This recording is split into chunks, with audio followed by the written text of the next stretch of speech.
PRA keeps an eye out for what's on the horizon, and we've known about the EPP sector a long time, but there's also a worrying dissipation of state responsibility going down to local government. And we're not seeing it so much in western areas here. It is certainly a problem in the southeast corner, especially where there's petro-urban council areas where there's the majority of the ratepayers are city allotments, and there's a rural fringe. It's, as you know, it's quite easy to pick on the rural fringe or the lesser voting block, and as we see it's Queensland-wide, Australia-wide.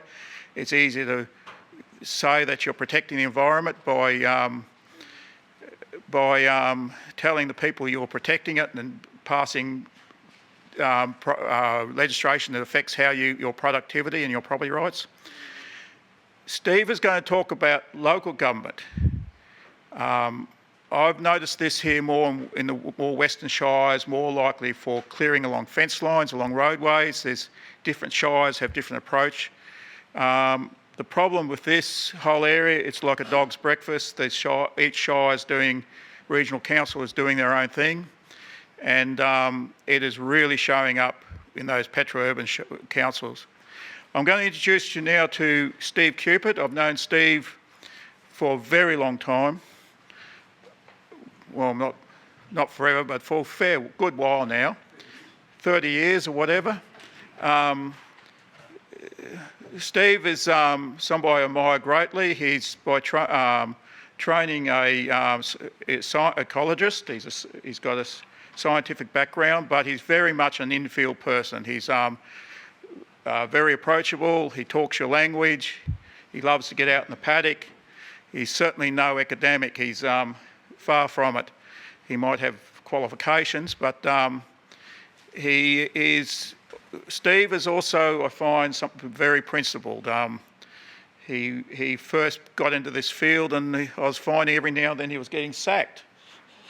And that was because he was working for consultancy firms that are doing coal seam gas work, and he would not put in reports that the coal seam gas companies would like. So the consultancy firm had to get rid of him all the time. So when that kept on happening, he started his own business, which has been going now for 11 years, and he's been getting plenty of work. So he's a friend of the landowner, but don't try to bend him to what you want to do. He'll do it down the line. So I'll introduce you to Steve, and he'll give you straight down the line evaluation of what's happening at the local government level. Thank you.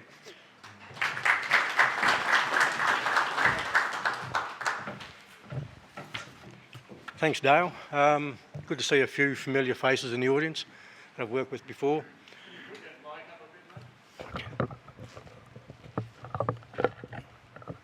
That better? Dale said I was an ecologist. I'm not an ecologist. I took away that term 25 years ago because it gave me a greenie tag, and I didn't want a greenie tag. I refer myself as an environmental scientist, where I look at the bigger picture stuff, not just plants and animals, but the whole environment as a whole. And the landholders or land forms part of that bigger picture. Few cockies have called me a greenie over the years. Maybe I am, I don't know. I prefer myself as a green colour, as olive drab, instead of the bright green. I try and find that balance. Doing this for 30 years, and I've got to say that it has never been more difficult in my role doing what I do than what it is now, with the 3 tiers of government, trying to work through it. I spend just about every day 2 or 3 hours trying to read different websites and trying to keep up to this, and it changes daily. So it's not easy. How you guys do it, I don't know. There's no easy answer. There is no straightforward response. There's no quick and easy checklist to follow. And there's so many variables between local, state and Commonwealth government that it's really hard to know where to go with it. Each tier of government, confusingly, have their own information, and they don't share between each other. So when you're talking to local, they don't share about state government. State government don't share about local or federal government. So when you deal with it, you've got to deal with the 3 levels individually. My presentation today I'm going to call it information session, because this legislation changes daily. So what I can tell you today can change tomorrow and next week, next month. Whatever you do, just don't take my word as gospel today and then go and do it. Always check. Run through the process. Before I go any further, you've seen the acronym MNES, MSES and MLES. I'm going to refer to it a couple of times through this presentation. Now, what it simply means is MNES is matters of national environmental significance. That relates to the Commonwealth level. And you've got the MSES is state level, and then you've got the MLES, which is local level. And then you'll hear an acronym called TEC, which means Threatened Ecological Community. And this is where the EPBC stuff comes in. Is that out there there's something like 200 ecosystems or more that come under that jurisdiction. The trick is, even for me, is to try and remember what those are, and when I'm walking around the property or driving around the property, is knowing what I'm looking at and saying, yep, that's a TEC, we've got to treat that with a bit more respect. Vegetation management in Queensland is a shared responsibility between local government acting alongside state legislation to regulate land clearing. And when I say land clearing, I mean veg management, any sort of clearing at all. While the Queensland Government controls native vegetation through the Veg Management Act and the Local Planning Act, local government have the power to impose stricter regulations via planning schemes and local laws, such as, and this is one to remember, the Natural Assets Local Laws, and they call it NAL. So I'll be talking about NAL later. Many local governments, and I'm mostly referring to coastal local governments here at this point in time, regulate vegetation that may be considered exempt under state laws, often requiring a development approval for clearing that the state might allow. At this point, it would appear that local government in the west or the western regions are taking more of a consultative approach and a bit more of an open approach. That may change in the future. Don't just assume because you live in the west that you're going to be exempt from what the east is getting. Somerset Council, Scenic Rim, Gympie, Brisbane City Council, to work with them is an absolute nightmare. Their rules and regulations are just mind-boggling. The Natural Assets Law now. Councils like the Brisbane City Council, and I'll use them because I'm currently got a few landholders in court going through that process, trying to work through it, and they're just a nightmare to work with, and I'm hoping that the Western Councils don't follow suit. They're used to protect significant vegetation on private property. This includes issuing vegetation protection orders, and the NAL is a local government law which aims to restrict vegetation from indiscriminate clearing. The Brisbane City Council claim that it's not a development control. I tend to refute that 100%. It is a development control. Landholders with NAL affected properties must seek council approval before they can do anything to interfere with protected vegetation. Now, they say in their legislation, except for basic maintenance, weed control and emergency work, as in for fires coming through. How do you know if the vegetation on your property is protected by the Natural Assets Law? You do your research via the local government website and you will get something back, and I'll show the next picture shortly. I'm working with a landholder down towards Brisbane now, who the local government, Brisbane City Council, issued a $35,000 fine for clearing lantana on their property. All they did was push it up with a posi track to pile to burn it. Council came in and said that's illegal land clearing, issued a $35,000 fine. We're still in the court with that one, so I can't say too much about it, except that Brisbane City Council falsified state government mapping to prove their point. They said it was category B and it's not category B. I've done all the vegetation assessments, and actually clearing the lantana improved the site significantly by the biocondition scores, which was opposed as what Brisbane City Council says. When you go into the local government website and you do a search, type in regionally significant vegetation plans or vegetation in the local government area, just type in a few different words and you'll get back something like this. You put in your lot and plan and you get that back, and it tells you what you can and you can't do. A little area circle there, and it says about weed control. Funny enough, as Brisbane City Council, we totally ignore that and still find a landholder $35,000, plus a 25-year rehabilitation plan on that property as well. Regulated exempt clearing. The Queensland Court of Appeal confirmed that local government can regulate vegetation clearing that the state considers accepted development, effectively enabling local government to set higher environmental standards than what the state sets. That's a bit of a worry. Significant native vegetation mapping. Councils map and protect vegetation they deem significant, which may be stricter than state mapping. Generally, they call this matters of local environmental significance or vegetation regional significant vegetation. They can also impose the restriction of trees on private property, requiring permits for lopping or destroying trees that meet certain criteria. And the big one is significant vegetation on matters of local environmental significance. Councils like Scenic Rim, I went through this before, Somerset, Moreton, Ipswich, Gympie, have vegetation they deem to be regionally significant. Doesn't matter if you've got a PMAV, that just doesn't come into the equation. This is usually regrowth not captured by the state's high value regrowth. You're all familiar with the Category C high value regrowth? But mapped as Category X PMAV at state level, but protected as regionally significant vegetation at local level. What that means is if you've got a PMAV in your place, and you all mostly got PMAVs in your place, is that if you're in the local government area back towards the coast a bit, and it may come to the regional areas, is that their local government laws override a PMAV. And I've argued this case again and again, that how can local override state when our constitution says federal overrides state, state overrides local? But they can. Something to remember, if a local government law don't have structure in place, and this could include the Western Region Councils, to protect vegetation that they think is significant, and you might have a Category X PMAV over it, what they do is, and I've struck this a number of times, is they report it to the Commonwealth Government as illegal land clearing. So if you go in to maintain your Category X PMAV veg, and they don't like it and they want to keep it, they report it as illegal land clearing. Doesn't matter if it's correct or not, it's irrelevant. The Commonwealth must investigate. So no matter what, once they get that report in, they've got to investigate the alleged land clearing. That's a real concern. While the state retains authority over broad-scale clearing, especially near the Great Barrier Reef, which you're all familiar with, landowners must comply with both state and local government regulations, and now the EPBC regulation, which can override both. So if you've got the tick from local government, you've got the tick from state government, the feds can still come in and say, no, you can't do that, particularly if they deem it to be a TEC. This little section here in the blue, I found that on the Department of Resources website. And it says, in Queensland, the Vegetation Management Act 1999 governs the clearing of vegetation, including Category X areas. The Act requires that any clearing of vegetation, including Category X, may require a development application depending on the local government's planning scheme. And Dale alluded to this, and so did Joe, is that the planning scheme to local government can change, and does change, from one local government to another. It's not a standard.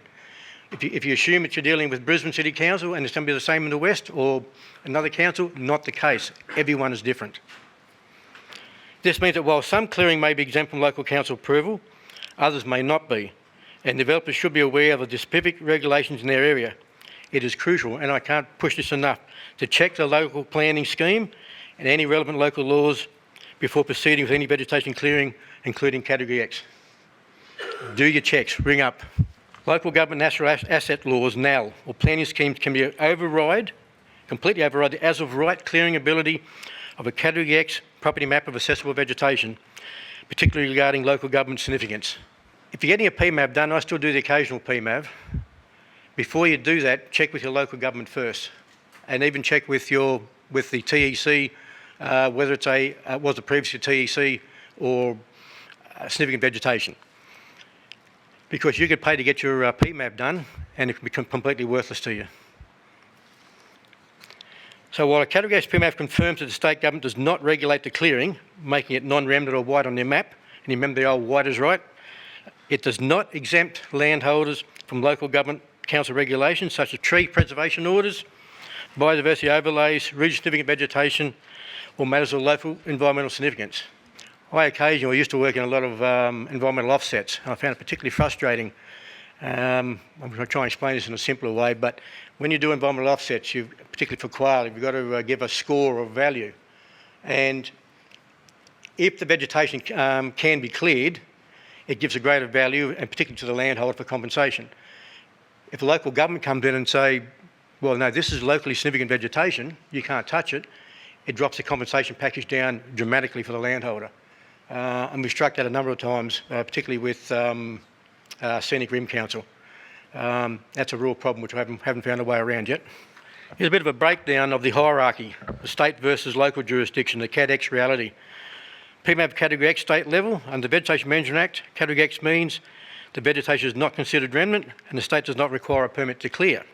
The local laws, the council level, local governments are empowered under the State Government Planning Act in 2016, and this is how they get around it. To protect local biodiversity, waterway corridors or trees that have cultural and environmental significance, regardless of their status under state mapping. The local government, under the Planning Act, were given that, and that's the key point, we're given the authority to protect biodiversity. And my old argument is that, how can local override state?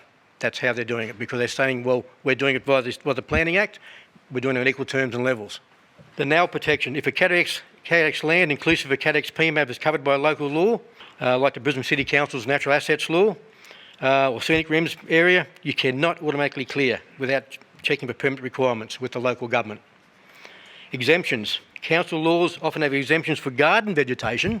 This is, plants in your garden, but rarely for native vegetation on your property that is simply regrown to Category X status.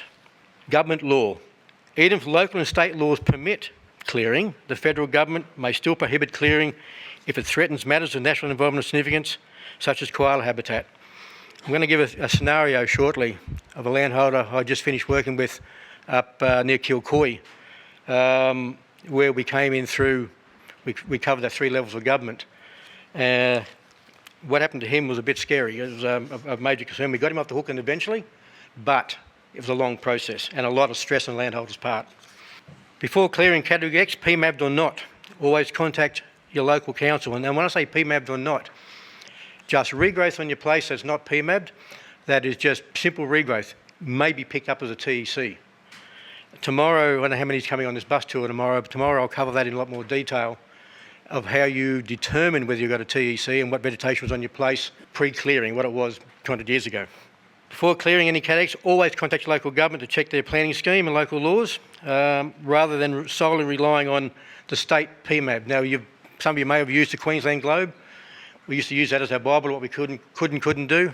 Not the case anymore. It's still our Bible, of course, but because you've got local and federal governments above that, you've got to take into account all levels of legislation. When checking with local government, and I can't stress this enough, document who you spoke to and when, get their name, record the date and time in your diary, get their response in writing or via email. And what you're allowed to do, only if they get your authority, is ask, can you record the conversation on your phone so you've got a record of it? Quite often they'll say no, and you can't do it. Don't say, I'm going to do it anyway, because if it's not done with their authority or approval, well, it's meaningless, has no value. But still ask, it doesn't hurt to try. Remember, EPBC overrides both state and local. Local and state may give the thumbs up, but Commonwealth legislation may come into play. And I've got a little disclaimer at the bottom there. This information is based on current information prior to this presentation. It can change tomorrow. Don't take my information home and say, yep, this is the guidelines, this is the rule. I'm just trying to give you a heads up of what you need to check. Going to work through this one. This is a real scenario. It's not made up or pretend. This happened 18 months ago, and we've just wound it up recently. To me, it was very scary. To the landholder, extremely stressful. This is a property at Kilcoy, and I'll go through it. There's a couple of thousand hectares of grazing property in the Somerset Regional Council. All non-remnant areas are Category X PMAP. A view of the Queensland Globe shows the property has, and I'll go through this step by step. Top right-hand side where it says unmapped 1233. 1233 is a TEC under the EPBC Act. The landholder knew that. I advised him about that he couldn't touch that anyway. I said, you can clear the weeds there, but just don't touch any of the native vegetation. The top left was mapped Category B, TEC, didn't touch that. All this landholder wanted to do, and all he did, was he got a posi track in. He could have got a small dozer in, but he got a posi track in, rubber tied thing, and he pushed up lantana, it was wall-to-wall lantana. Pushed it up, and he was going to push up into heaps and burn it, and then come back and and spot spray the regrowth, as any of us would do, normal procedure. He didn't touch a single native tree, native plant, shrub, or nothing. He kept everything there. He wasn't a greenie, but he was just an environmentally conscious person. Down the western side, the hashed area, was Category C high value regrowth that was mapped under the blue hatching, which is koala habitat. We knew that was there. Across the bottom, fronted up to the highway, was Category B of concern vegetation. Didn't touch that, nothing in there at all. On the eastern side was a narrow strip of vegetation. Some was mapped as Category B, most of it wasn't mapped at all. Everything you see in the middle there, including the green blotch at the top, which is just improved pasture, is what he pushed the lantana up in. Now, he came to me before he started any of this, and he said, Steve, I'm going to take it to the local government, I'm going to take it to the state government, I'm going to check that I'm not doing anything wrong. I said, mate, we know where the TECs are, we know what the issues are, we know where the central habitat is for koala, the blue hashed area. I said, you haven't got to go to anybody. I said, you've got the Category X PMAV there. Oh, no, he said, I'm going to go and do this. So he went into Ipswich Department of Resources, and they said to him, mate, you've got a Category X PMAV, you're good to go, no problem at all. If he wanted to, he could have cleared every single tree in that area. They had about 80, 100 trees per hectare, eucalypt trees, forest blue gum mostly, a bit of ironbark. And they said, nope, you're good to go. And he said, Steve, I'm going to go and talk to the Somerset Council. And I said, oh, don't really want to worry about them, because I said, you've got a Category X PMAV, that overrides what they do. And he said, no, I'm going to do it. So he went there and he spoke to a young fellow about 25 years old, another older gentleman, and they said, no, you've got a Category X PMAV and you're doing everything right. He was also, on the day that he was maintaining the lantana, he had the lone pine koala century young fellas in there cutting branches to feed the koalas. So that was happening on the same day. They gave him the thumbs up, the local government. They even put in an email that said that this landholder came in, they took all the details up, and they said, we said he had approval to clear the Category X vegetation. And he said, I'm not touching any trees, only lantana. He went out the door, and unbeknown to him, the local 25-year-old young fellow, environmental bloke in the local government, went up and down and took photographs of him pushing the lantana up with a posi track. And took photographs, and then went back to the office and reported him to the federal government for illegal land clearing. Now, that was a dog act, but it happened. So what happened then, 3 or 4 weeks later, he gets a letter in the mail, and the fine was $1.2 million fine, if proven to be correct, and a 25-year rehab order, which means that no stocking, it's fenced out and let come back. He got that letter, and you can imagine, he was an 84-year-old gentleman. You can imagine the stress that caused him. And he came to me and he said, Steve, what the hell do I do with this? And I said, well, we just got to work through it. And work through it we did. The Commonwealth regulators turned up, the compliance fellows, 2 of them, and they had 2 ecologists from Canberra with them. They turned up on a Wednesday morning about 8 o'clock. And they said, we're going to walk around the entire property and see what you've done. And I said, hang on, you're only here for that TEC on the top corner. Oh, there, that and others. I said, well, hang on, why are you here for the other vegetation? It's Category X, it could be cleared from post to post if we want to do. And he said, we're here to look at everything. So we walked around that property all day, and they took measurements, they took measurement trees, they took the counts of trees, they took every bit of data you can imagine, hundreds of photographs. And they didn't say much while they're doing this. It was a bit of a humorous thing, I thought it was humorous as we were walking along, down a bit of a gully, and we come across a little creature that was dead, deceased, called a yellow-footed antechinus. And if you don't know what those are, they're like a little rat-like creature, native marsupial, and it was dead on the ground. Rigor mortis hadn't set in, so it only died probably half an hour before. And if you know anything about yellow-footed antechinus, the male only has 1 good shag a year and he dies on the job. So he died that morning.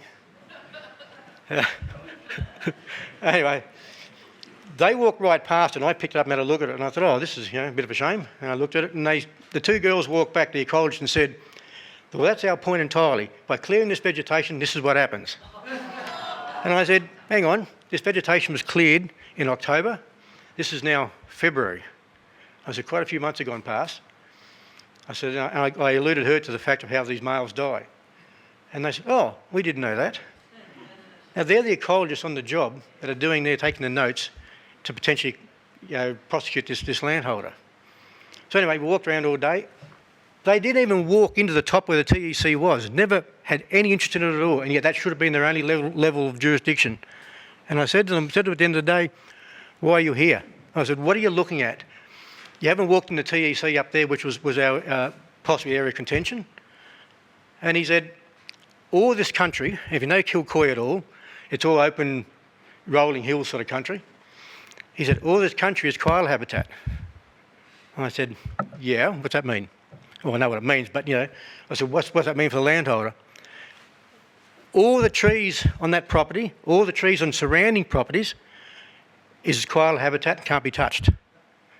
I said, so you're telling me that all this Category X PMAP country that has mature gums that the cockies leave for the shade for the cattle and what have you, can't be touched. He said, that's right, exactly, it's all koala habitat. I said, how are you supposed to maintain the country? He said, not my problem. Was his response. Now, we went about 7 months before the landholder got a response back. In that 7 months, he stressed every day. He looked at his letter every day and he thought, what's going to happen here? I'm going to lose my country. And I'd rung up Canberra a number of times and I said, there's an old fellow here. I was really stressed. And I said, you need to get on top of this. So I said, give us an answer. Oh, yeah, we'll do that. Still took them 7 months. And they came back and said, we have no issue. That he's done everything right, he's retained the trees. I said, why couldn't you tell us that 7 months ago? And the clincher was, I then got the letter came to me and it said, as this landholder's ecologist, consulting ecologist, we'd like to consider putting the entire property under a protection order for koala habitat. And I thought, you've got to be bloody kidding. And my 4-page response back was pretty brutal. I didn't hear back from him again, which was pretty good. But what a nerve to put that landholder through that and then to come back and say, we want to put it under a protection order. That's the sort of stuff you're dealing with. So yeah, that landholder got off the hook. A few other landholders I'm still working with are not off the hook yet. I just don't know how we're going to go with that one with the federal government and the local government. It's a pretty tricky thing and there's no easy way. The local government, access to the local government website, this is like a checklist. And like I said, it's a broad checklist. And to look for region-specific vegetation or any other areas where vegetation management is mentioned. Again, if you find it difficult to navigate, and everybody does, or undertake the local government rules, seek advice. Ring up somebody who can help you out. And it's probably pertinent at this point in time, and Dale raised this with me probably a couple of months ago now. He said he's heard rumours that there is consultants around, like right throughout Australia, but we're talking about Queensland here anyway, that have been approached, he said could have been approached by the federal government to be regulators on ground. So that means a consultant who comes out to your property to get to consult for you may also be working for the Commonwealth Government as potential regulators. I rang around quite a number of ecologists, consulting ecologists, and a number of them said, yes, we've been approached by the Commonwealth Government to be their regulators on the ground. The money they're paying is bloody ridiculous. And you can see why some consultants would sell their soul to do it. Some are saying no, some are saying yes. If they haven't approached me yet, thank goodness, because I'd definitely say no.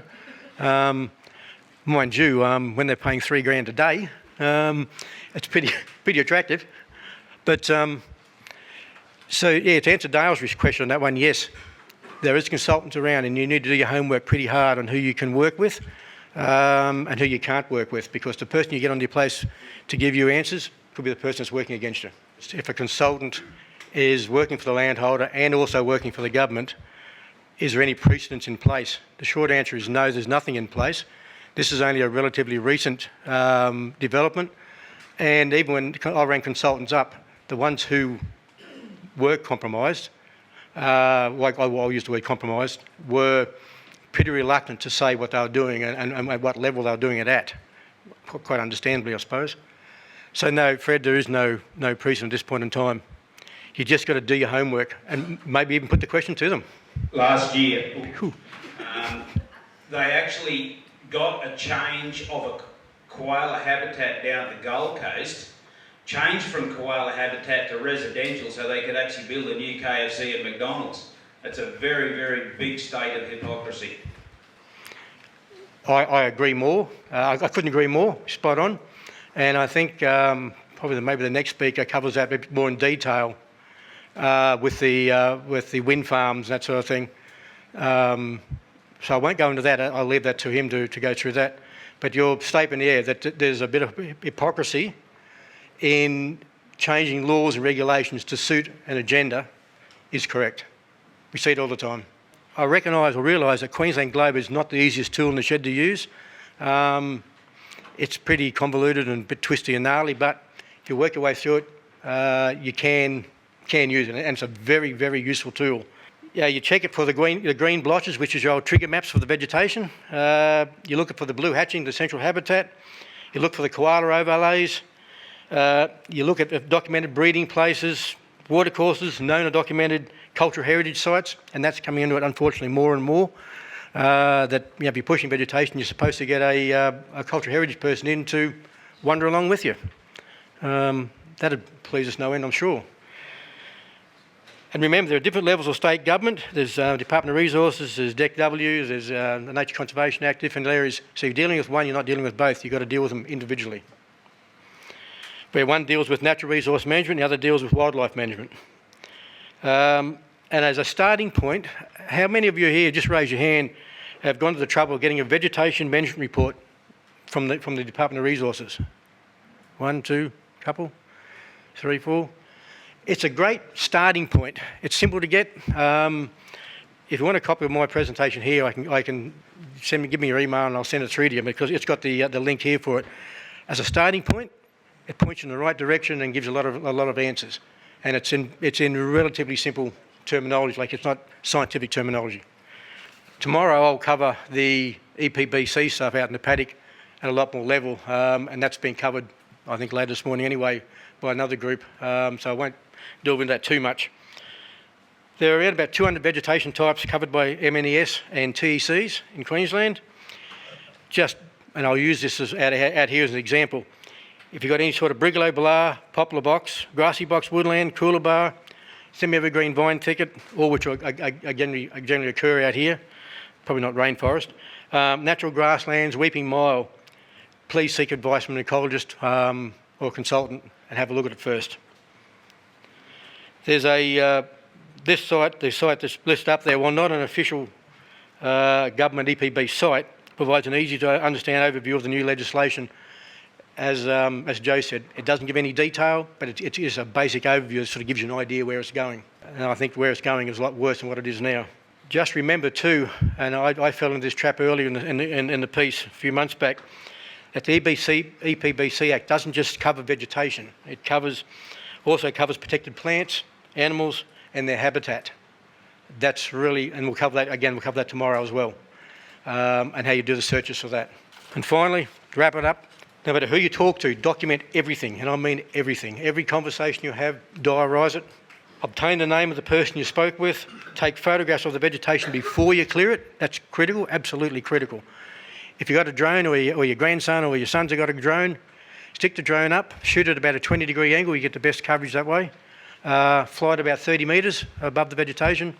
Do a still photographs, and if you can, do a video as well. Very, very good evidence. Can't go past it. Ensure the camera being used has embedded date, time, GPS coordinates on the photograph. And there's a number of apps out there that I use, Konoto. I've got a Samsung phone. It's a free app. And on the front of the photograph, you can't remove it. It says the date, time, place, everything about that's on that photograph. Again, irrefutable evidence. If you just got in the photograph with no data behind it, they can say the photograph was taken anywhere, anytime. And the most important thing is, if you don't know or you don't understand, ask a question, get advice from somebody. I think that probably wraps me up pretty well. The EPBC stuff I'll cover tomorrow in a lot more detail, but at least it gives you an idea of where the local government's going.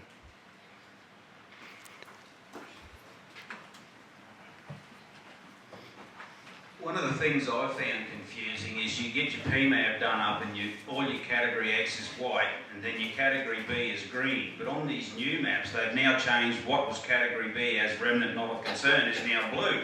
But yet on your PMAP, all the blue gullies are what you're not supposed to touch.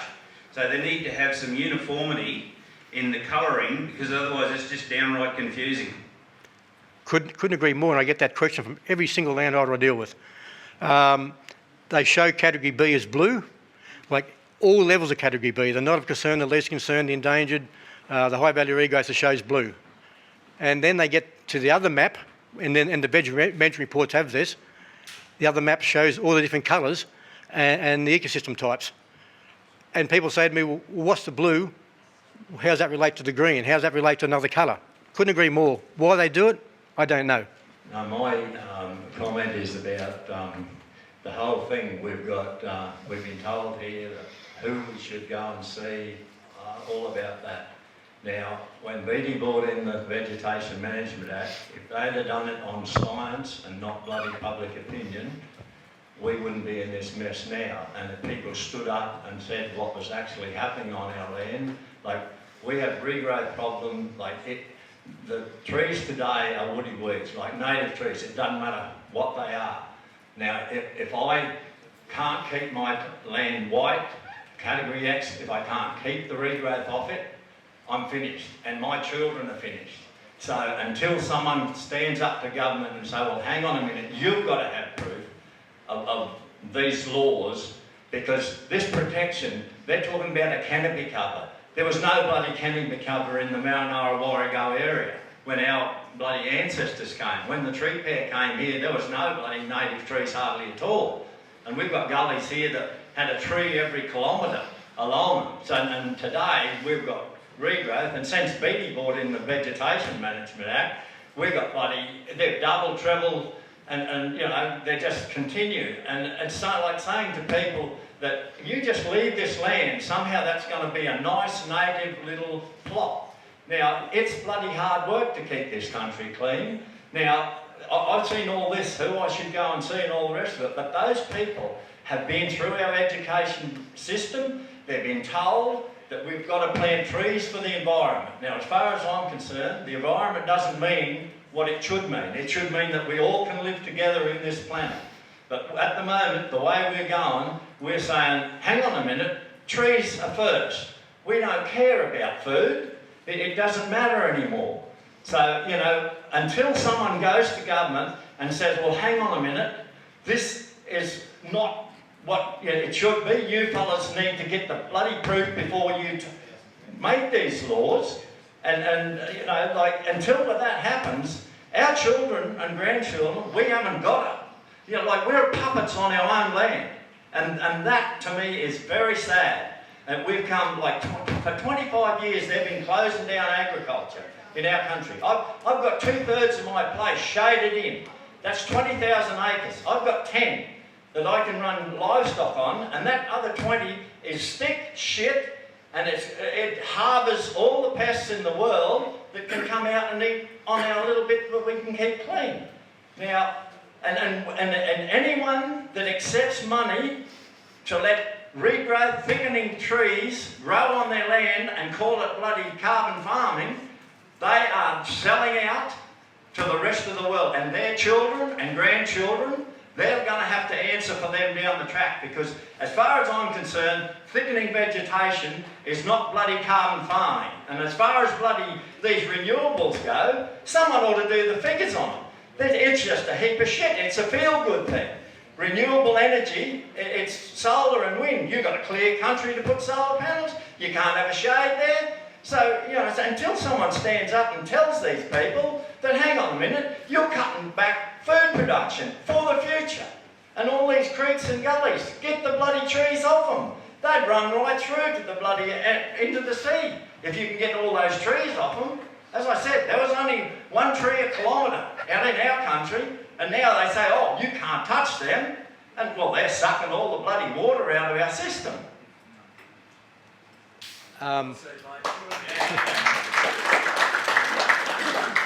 You don't want me to repeat that, do you? Look, I agree with you. I'll say 95% because there's always be a little bit of a area there. But you mentioned carbon, and then you mentioned, better get in front of this, mentioned carbon and biodiversity credits and environmental offsets.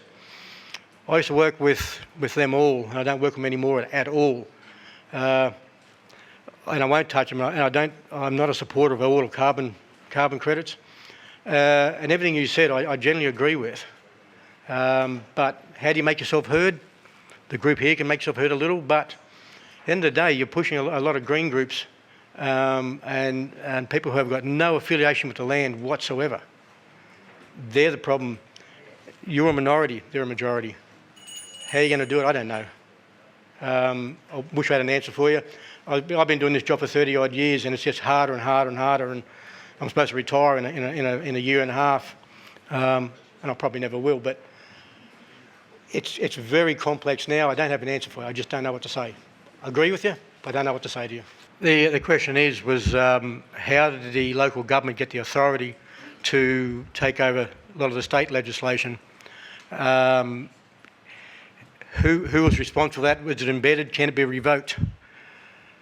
Who gave the authority? Well, it came in through the Planning Act when the local governments were saying they had to protect biodiversity, and that's how it came in through that.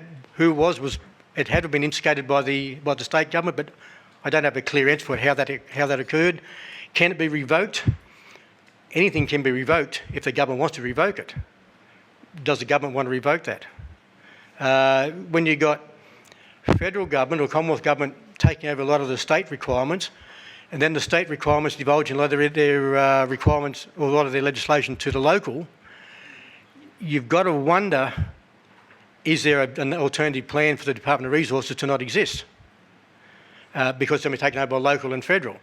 Now that could quite possibly be the case, because you're going back 4 or 5 years ago, Tenure, and I was trouble pronouncing her name, Temla Peblicek, whatever her name is, she made the statement that why do we have legislation every state in Australia? There should be one overriding legislation. And that was on the news pretty extensively going back 4 or 5 years ago.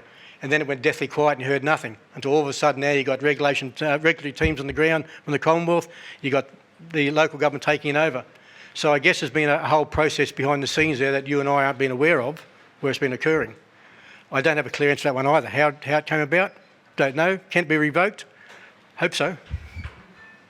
Steve, it's Anne Lay. I happen to be the Minister for Local Government, and I can answer that question for you. Because it's through planning, what happens is that local governments go forward to the planning minister, and you end up with a situation where the planning minister is not a strong minister and their department don't push back on these things, because in a lot of departments there are people who have their own agendas about how they would like to, let's say, be more conservationist rather than practical. But what we can do is we can do an audit of that, because local governments shouldn't be legislating over and above what the state has. So as the Minister for Local Government, I like them to stick to their knitting and not go out of their area of expertise of roads, rates and rubbish. So it's easy for me to go and do an audit to make sure that they are doing what they should be doing and not going over and above the state legislation. Well said, Anne. Excellent. Couldn't agree more. Anyway, I heard the tingle of the bell, but it sounds like my time's up. So thank you very much.